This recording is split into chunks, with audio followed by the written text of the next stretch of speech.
with Jayne Design.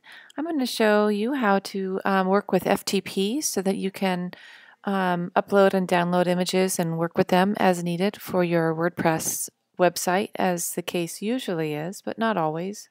This is the front end of a website, and one thing we're going to want to make sure for this particular website is to make sure that we compress the images properly, and so that way the website will open up faster.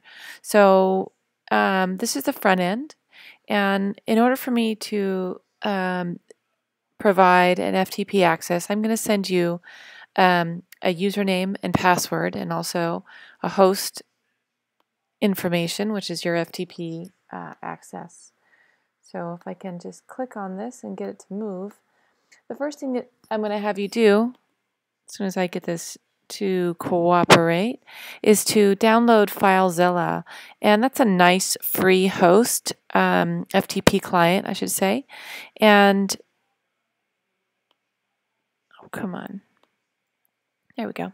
It's a nice free FTP client, and you can download it directly from the internet. Sometimes it's a little weird to determine which one to download, but it's not too bad once you get it installed. Now, once you have used your FTP access, your host, your username, and your password that I send you, you can click on Quick Connect. And just as a side note, my preference if you're using a Mac is Transmit.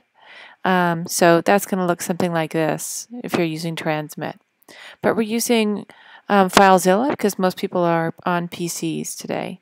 So this is what our Filezilla is going to look like. So you know, this over here on this left screen are all your local files, meaning these are the files that are on your computer at home that you're working off of. And this are the server files. So once you gain access in your FTP client, these are the files that you're seeing that are actually visible on the internet.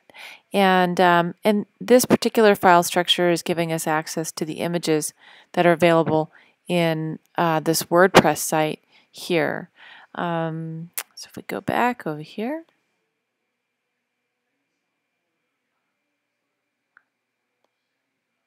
there we go. I always have too many windows open. And what's nice about Filezilla, though, it's also telling us the size. So we've got this nice little file size deal, and that's really what we're going to be tackling with this particular website, is downsizing the images. So what you can do with these is you can actually grab them all. You can go to the top.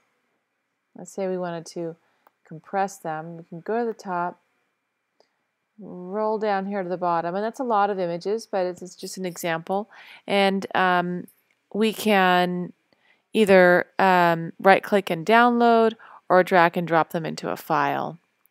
So that way we'd have them on our local computer at home, and so they'd be over here somewhere when we were finished, or we can go to our desktop or wherever we've placed them.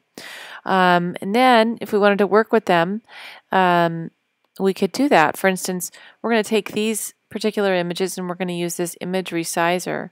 We're going to compress them so that once they come back on this website, they can then be more compressed and open much more easily by visitors. So for back over here, one thing that is very important to note is that if you're working with these images and you want to put them back up here, let's say we bring them down to our local drive, we compress them, and then we upload them again. Let's say we find them over here somewhere in our computer. I'm just going to pick a random place here. Let's say it's over here in this Jayne folder, and we put them in our pictures, for instance. And let's say these are some of these photos that we downloaded and we worked with them. And now if we're ready to put them back up there, we can actually drag and drop them. This is a little JPEG. So if I pull this over here, if I get a little plus sign, I could drag and drop it. And because the images that we're going to be taking from our local drive back over, in this case, to our server are going to be exactly the same name, then it's going to ask us if we want to replace it. And in this case, we're going to say yes. Now, I do want to note that this is, of course, a very sensitive procedure that you're doing, because if you were to upload something like the image that was wrong, or if this were named differently and you thought we're replacing it and you came back over here and nothing had changed, then you could either be missing an image here, and that's what would be the cause of it, or you could delete an image, or maybe you wouldn't make a change at all because you weren't replacing the exact image. Because remember, the coding over here is already such that it's calling on this exact image name. If you're looking for a specific image to work with in WordPress, remember that you are going to actually need to go to your dashboard, which is here, and go to your media files. And once you're in your media files, you're going to choose an image. And if you want to find out where exactly this image is located so you can mess with it, you'd click on this image to view it. You'd look at this file URL. This one, it's got a long list here, a file URL, but it ends with an 05, and then there's the actual image name. Ends in 02361 as a JPEG. So we would go over here in the file structure of our Filezilla and note that we've got an 05 folder. We'd open that, and then we would scroll through and find that image in here. And if it's on the website, if it says that it's there, oops, I don't want to do that. If it's there, it is in fact going to be here. So that's a certainty.